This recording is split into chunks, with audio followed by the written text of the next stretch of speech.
Amaro y'Imana kandi bibyiza kuri mwese wakunze bahise mu ncamake mbaye ikaze mu makuru agezweho muri aka kanya hari bugarukiye kuri izi ngingo z'ingenzi zikurikira.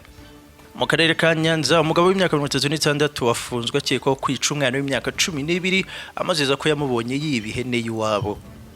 Mu gihe mu karere ka Gatsibo mu cyumweru kimwe abagabo bagera kuri 13 bakekwaho gutera inda abangavu batawe muri yombi.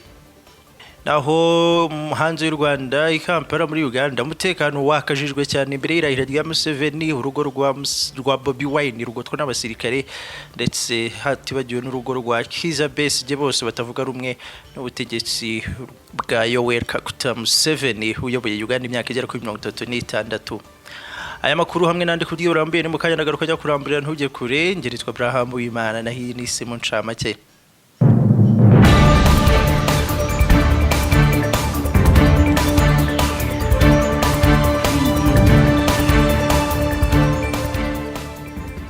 Ikazo makuru arambuye tujye guhera mu karere ka Nyanza.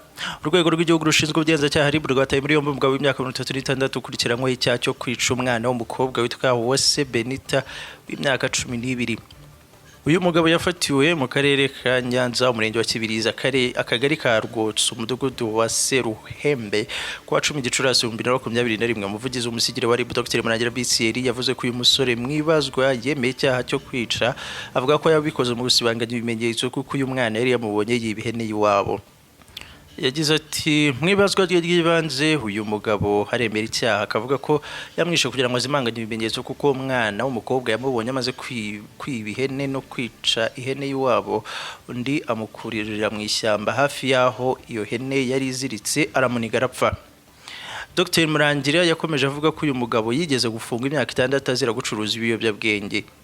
Yakomeje yihanganisha umuryango w'uyu mwana ndetse hanavuga ko abakijandika mu byaha nta mwanya bafite mu muryango nyarwanda. Ati RIB irihanganisha umuryango w'uyu mwana ababyeyi babuze uyu mwana ariko abantu nk'aba ngaba bumva ko bashobora gukora ibyaha ntabwo bazihangarirwa mu muryango nyarwanda. Amategeko azakurikizwa ahanwe birababaje ntabwo umuntu yarakwiye kwica undi ngo azimangatanye ibimenyetso by'uko yamubonye akora icyaha. Abantu bakwiye kugendera kuri byaha kuko icyaha kimwe gishobora gutuma ukora ibindi kandi bitari ngombwa. Amakuru avugwa na RIB agaragaza ko uyu mugabo yari yarafunzwe mu 2014 akaza gufungurwa mu 2019.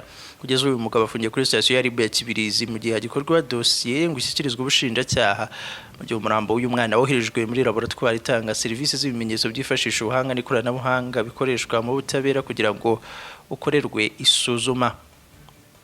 Dukomeje n'amakuru yacu twerekeze mu karere ka Gatsibo aho abagabo bo mu karere ka Gatsibo batawe muri yombi mu cyumweru kimwe nyuma yuko bakekwaho gutera inda abana b'abakobwa bataruzuza imyaka 18 y'ubukure. Mu cyumweru kimwe rero abagabo bagera kuri 3 muri ako karere bakaba bamaze gutabwa muri yombi. Abagabo batawe muri yombi nyuma y'iminsi mike aka karere kiyemeje guhiga bukwara abagabo barenga 500 bari ku rutonde rw'abateye inda abangavu bataratabwa muri yombi. Umuyobozi w'akarere ka Gatsibo Gasana Richard yabwiye igihe ko abo bagabo bari gutabwa muri yombi nyuma y'iminsi mike ubuyobozi bwiyemeje kubashakisha no kubashyikiriza ubutabera mu rwego rwo kurwanya ihohoterwa rikorerwa abana b'abakobwa.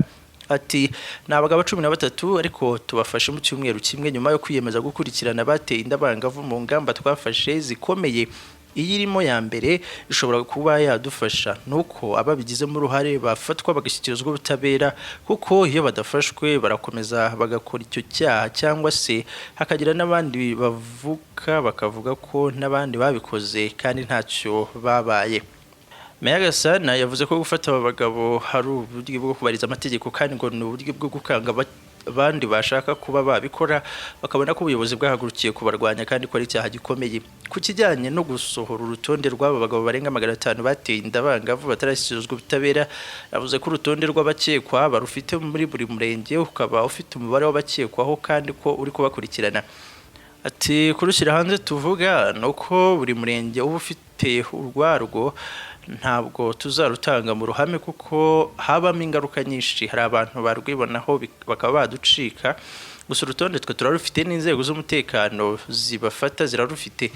Dufite abagabo bakekwa barenga 500 twiyemeje ko uku kwezi kwa 5 kuzarangira abari mu karere kacu bose bafashwe. Gasana yavuze ko hari abandi bamara kumenya ko bakoze icyaha bagatoroka ariko nabo ngo hazakorwa urutonde rwabo baruhereze polisi bafatirwaho bari yaba imbere mu gihugu ndetse no hanze. Akarere ka Gatsibo kaza ku mwanya wa kabiri mu Rwanda mu kugira umubare munini w'abangavu baterwa inda nyuma y'akarere ka Nyagatare. Muri aka karere ka Gatsibo habarurwa abangavu 775 batewe inda mu myaka ibiri. Abagabo bafashwe ni 278, muri bo abagera kuri 209 bari mu nzira y'ubutabera mu nkiko banafunze, mu gihe abandi 69 barekuwe kuko habuze ibimenyetso bigaragara bibashinja. Dukomereza amakuru yacu kuyavugwa hanze y'u Rwanda, ariko tukiri ku makuru yerekeranye n'u Rwanda n'ubundi. Abanyarwanda babiri birukanwe ku butaka bwa Malawi. Malawi ikaba igiye kohereza mu Rwanda ufite se Celestin na Kacyatwa Sector bafatiwe muri iki gihugu kubera kuhatura mu buryo bunyuranyije n'amategeko. Malawi yafashe iki cyemezo nyuma yuko bitegetswe n'umucamanza mu rukiko rwa Mangochi kwa 10 Gicurasi 2021. Uyu mwanzuro wo kohereza mu Rwanda ufite se Celestin y'imyaka 27 na Kacyatwa Sector y'imyaka 35 wafashwe nyuma yo kubahamya icyaha cyo gutura muri Malawi mu buryo bunyuranyije n'amategeko. Ubushinjacyaha yavuze ko abanyarwanda bafashwe ku wa 5 Gicurasi 2021 nyuma yo gusangwa mu gace bakoreragamo ubucuruzi kazwi nka Makawa Trading Center basabwa ibyangombwa birimo passport barabibura. Umushinjacyaha yakomeje havuga ko abo banyarwanda uko ari babiri binjiye muri Malawi binyuranyije n'amategeko muri Mutarama 2021 baturutse muri Zambia.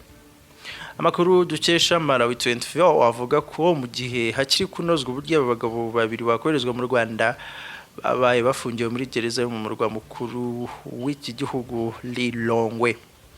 Naho dukomeje amakuru yacu muri Uganda, mu gihe abanya-Uganda bategereje irahira rya Perezida Yoweri Kaguta Museveni, umutekano wakajijwe hirya no hino muri iki gihugu, cyane cyane mu murwa mukuru Kampala. Yasurugo ruguwo bari bahanganye mu matora aheruka kuba Robert Kyagulanyi uzwi nka Bobi Wine rwagoswe n'abasirikare. Imihanda y'Ikampala irizwe n'abasirikare bakora uburinzi, abapolisi bashinzwe kurwanya imvururu, imodoka za gisirikare zidashobora gutoborwa n'amasasu za burende n'ibindi. Ijwi rya Amerika dukesha inkuru ryatangaje ko inzu Bobi Wine ye irinzwe bikomeye n'abashinzwe umutekano. Umuvugizi w'ishyaka rya National Unity Platform Joel Senyonyi yavuze ko batazi impamvu guverinoma ya Uganda yohereje abasirikare kurinda urugo rwa Bobi Wine. Ati mu by'ukuri bazanye abasirikare benshi, ntituzi niba bagiye kongera kumufungira mu rugo. Kyagulanyi ntiyigeze yandika asaba ko bamurindira umutekano. Uyu munsi igisirikare cyohereje imodoka z'intambara ku cyicaro cyaho ishyaka ryacu rikorera muri Kamwokya. Kuri twe ibi tubifata nk'ubwoba, aho ubwoba bwa Museveni n'abambari be kubera ko bafite ubwoba bw'abanya-Uganda kubera ko bibye insinzi yabo. Umuvugizi w'igisirikare cya Uganda Colonel Deo Akiki yasobanuye ko impamvu bohereje ingabo kurinda umutekano w'urugo rwa Bobi Wine ari ukubera izina afite mu gihugu.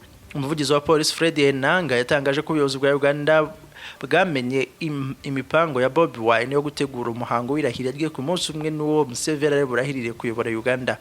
Ati twamaze kumenya gahunda y'umwe mu bari abakandida ku mwanya wa Perezida wa Repubulika watsinzwe amatora ko ari gutegura umuhango we bwite wo kurahira muri hoteli imwe muri Iganga. Turashaka kumwibutsa we nawe mukigiye kwijwi rye batuye ryumvikanye neza.